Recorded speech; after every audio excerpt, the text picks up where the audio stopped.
Hi, I'm Rasheed Philips. I'm a pit master, and we're here at the Beef is What's for Dinner Culinary Center. I'm going to teach you some amazing tips and tricks to help elevate your beef. Today we're going to demo a method called the Texas Crutch, which I'm almost certain the people in Texas don't like the name, but there's nothing I can do about it. I didn't name it that. I'm just going with the flow. So the Texas Crutch is a way to expedite the cooking process of your brisket if you are hitting the stall. Texas stall is when your meat has hit an internal temperature block and it's not moving. It's not increasing, it's not doing anything. This is a great way to sort of circumvent that. If you had any excess juice or renderings in there, you'd pour it over.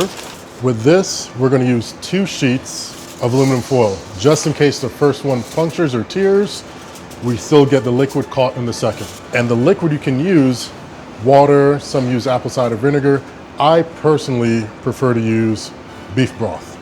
Pour yourself a little there, and then you're going to start folding it up. And I like to roll the edges because when that liquid goes down, there's nowhere for it to go. It just sort of falls back in on itself. So now that I have a nice pocket form there, I can pour the rest of my liquid in. Good rule of thumb, you want to use roughly half a cup for every 10 pounds.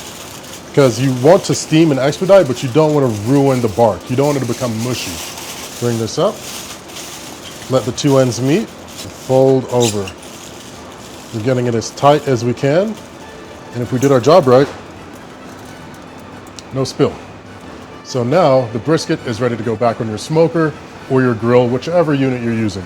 For more amazing and delicious tips and tricks, visit beefiswhatsfordinner.com.